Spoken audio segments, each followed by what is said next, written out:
Senadores, antes de mais nada, presidente Renan, cumprimentos pela iniciativa de promover essa sessão tão oportuna sobre um tema tão urgente, tão candente, tão propalado, que é o da reforma política. E principalmente pelos convidados que o senhor nos trouxe aqui hoje.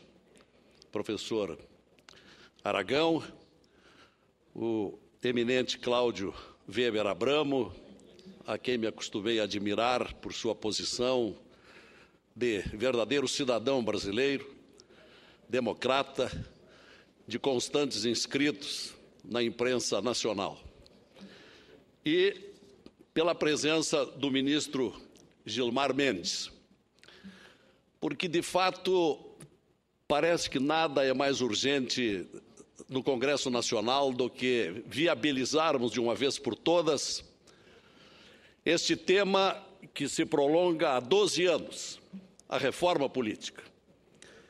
Inclusive, me congratulo mais uma vez, presidente Renan, porque li uma entrevista sua há poucos dias dizendo que, se o Congresso não fizer a reforma neste ano, vai pagar um alto preço. De modo que, pouco a pouco, vamos confiando que, finalmente, esta tão malograda reforma finalmente aconteça. Há um consenso nacional, há uma exigência que foi muito apressada, inclusive pelas manifestações de junho de 2013, com as multidões nas ruas do Brasil. Como senador recém-chegado, eu tinha uma curiosidade hoje sobre o pronunciamento do ministro Gilmar Mendes, que há quase 10 meses interceptou o andamento do julgamento que se fazia no Supremo sobre o financiamento às campanhas pelas empresas privadas. Eu tinha dificuldade de entender por que a matéria, já estando praticamente decidida, ao que me consta já na época com o score de 6-1, pelo pronunciamento da Suprema Corte de proibição do financiamento das doações por empresas privadas. Mas hoje encontrei a resposta. O ministro Gilmar Mendes deixou nas entrelinhas, na resposta indireta, de que ele entende que não cabe ao Supremo fazer essa reforma. Pelo que entendi,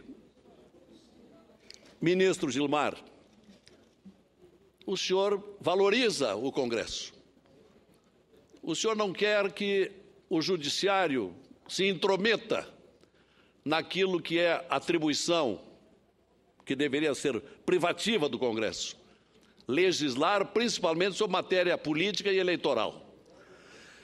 Então, eu acho que a resposta está dada, independentemente do encaminhamento que já tínhamos, de que o Supremo Tribunal Federal entende que é inconstitucional, como quer a OAB, o financiamento, as doações por empresas privadas, que é uma pregação que dentro do meu partido, o PDT, também fazemos.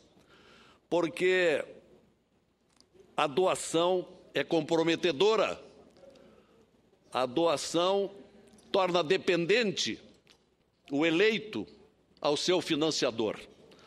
Ainda mais nesta época das polpudas somas que temos visto. Gostei aqui, inclusive, quando foi dito que aquela empresa que até pouco tempo era um pequeno frigorífico do interior de Goiás, hoje é a segunda maior empresa do Brasil, e que, como disse o senador Requião, é hoje uma empresa redistribuidora de recursos que veio do poder público, porque o BNDES é público. O BNDES atendeu a um empréstimo de 8 bilhões de reais, 8 bilhões e 100 milhões, ao conglomerado do JBS. E agora, nas recentes eleições, essa empresa vem distribuir 251 milhões a vários partidos, independentemente de ideologias, sinal de que está interessado em quê? Em favores futuros. Então, na verdade, senhor presidente, eminentes convidados, parece que pouco a pouco vai se formando definitivamente o consenso de que precisamos proibir a doação por empresas privadas, de grupos econômicos, que transforma o eleito num servidor dessa empresa e não num servidor do seu povo, do seu eleitor. Um outro ponto que eu queria tocar aqui, senhor presidente Renan, é com relação a esse verdadeiro intérprete dos brasileiros cidadãos, que é o Cláudio Abramo, quando disse, na sua opinião, que a mãe das reformas é aquela com referência ao loteamento de cargos.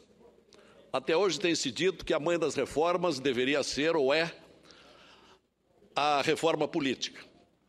Mas me convenceu, prezado Cláudio Abramo, que o senhor tem razão. A reforma política passa a ser a madrasta, quem sabe.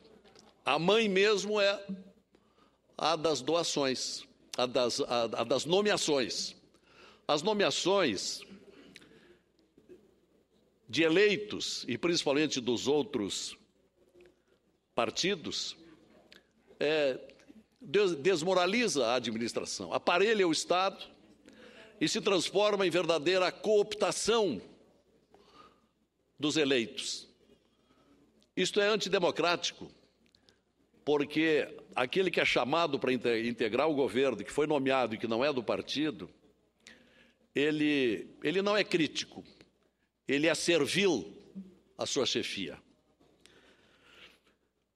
Então, nós estamos de parabéns, não apenas pela presença ilustre, mas pelas lições, pelas preleções que nos foram repassadas.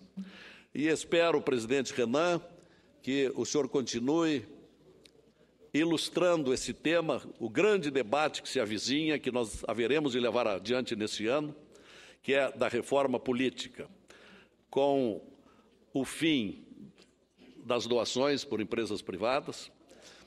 E, se possível, presidente, uma reforma enxuta, uma reforma com os temas principais, 3, 4 ou 5, quando muito. Porque, se nós quisermos fazer uma reforma muito ampla, mais uma vez ela não acontecerá. Então, esse fatiamento, conforme os consensos que forem aqui sendo apurados, vai nos permitir, pelo menos, uma reforma imediata. Gostei, no outro dia, de um pronunciamento do senador José Serra, de que, com relação ao voto distrital, poderíamos começar pelas eleições no ano que vem, com os municípios de mais de 200 mil eleitores. Seria uma experiência, seria um teste. Se for aprovado, poderemos consolidar para as eleições subsequentes. Então, uma reforma com os temas mais consensuais, porque se abrirmos o espaço para debatermos todas as tão faladas questões, nós, mais uma vez, não teremos a tão desejada reforma política.